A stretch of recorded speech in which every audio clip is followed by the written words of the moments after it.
ولا تحاسدوا، ایک دوسرے سے حسد مت کرو۔ حسد کسے کہتے ہیں؟ کسی کی اچھی حالت دیکھ کر دل میں جلن کا پیدا ہونا، اور یہ خواہش کہ اس کی یہ نعمت زائل ہو جائے، چاہے مجھے ملے چاہے نہ ملے، اس کی نعمت زائل ہو جائے۔ حسد، تیرے حاسد کا سا سودا تو نہ دیکھا نہ سنا، چاہتا ہوا کوئی عالم میں نہ دیکھے نہ سنے۔ شیخ الہند حضرت مولانا محمود الحسن صاحب رحمۃ اللہ علیہ کا شعر ہے۔ اصل میں یہ ایک عربی کا شعر ہے، مختصر المعانی میں، شجو حساد ہی وغیظ عداہ ان یرا مبصر ویسمع واع، کہ تیرے جو حاسد لوگ ہیں وہ یہ چاہتے ہیں کہ دنیا کے سارے لوگ اندھے و بہرے ہو جائیں۔ کیوں؟ اس لیے کہ ان کے پاس آنکھ ہوگی تو تیری خوبیاں دیکھیں گے، اور کان ہوگا تو تیری خوبیاں، تیری تعریف سنیں گے، تو اس کو یہ برداشت نہیں ہے کہ کوئی تمہاری تعریف سنے یا تمہاری اچھائی کو دیکھے، اس لیے وہ یہ چاہتا ہے کہ ساری دنیا اندھی ہو جائے اور ساری دنیا بہری ہو جائے۔ شجو حسادہ وغیظ عداہ، اس کے حاسدوں کا غم اور ان کی فکر یہ ہے کہ کوئی دیکھتا کیوں ہے اور کوئی سنتا کیوں ہے۔ اسی کو حضرت شیخ الہند رحمۃ اللہ علیہ نے اردو میں ترجمہ کیا ہے، تیرے حاسد کا سا سودا تو نہ دیکھا نہ سنا، چاہتا ہے کوئی عالم میں نہ دیکھے نہ سنے۔ حسد عجیب بیماری ہے، ہمیں ملے نہ ملے اس کی یہ نعمت زائل ہو جائے، اور حاسد اپنا ہی نقصان کرتا ہے، اپنی ہی آگ میں جلتا رہتا ہے، اور جس کے خلاف حسد کر رہا ہے اس کو کوئی نقصان نہیں پہنچاتا۔ فَمَن لَا تَحَاسَدُوا، اس سے متعلق آگے مستقل روایت آ رہی انشاءاللہ، اس میں اس کی شرح ہو جائے گی۔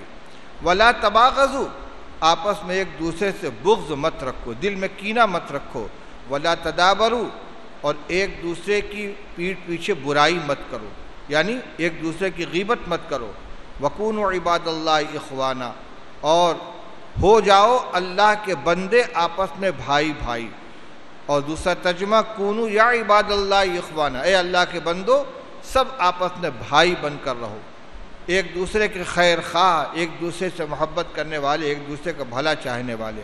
وفی روایت ولا تنافسوا، اور ایک روایت میں ولا تنافسوا آیا ہے، یعنی لا تحاسدوا کی جگہ لا تنافسوا، کہ ایک دوسرے کی سے منافست مت کرو، یعنی دوسرے کی بھلائی کو دیکھ کر جلو نہیں۔ یہیں پر یہ بات بھی صاف ہو جائے کہ ایک ہے حسد اور ایک ہے رشک، جس کو عربی میں غبطہ کہتے ہیں۔ غبطہ جائز ہے، غبطہ کا مطلب یہ ہے، رشک کا مطلب یہ ہے کہ کسی کی اچھی حالت کو دیکھ کر دینی یا دنیاوی یہ تمنا ہو کہ اللہ تعالیٰ یہ مجھے بھی عطا فرمائے، یہ نعمت مجھے بھی ملے، یہ رشک ہے، اس کی اجازت ہے۔ بخاری شریف کی روایت ہے، لا حسد الا فی اثنین، رجل آتاہ اللہ مالا فسلطہ علی ہلکتہ فی الحق، ورجل آتاہ اللہ القرآن فہو یقوم بہ آناء اللیل وآناء النہار۔ اور ایک روایت میں رجل آتاہ اللہ الحکمت فیقضی بہا آناء اللیل وآناء النہار۔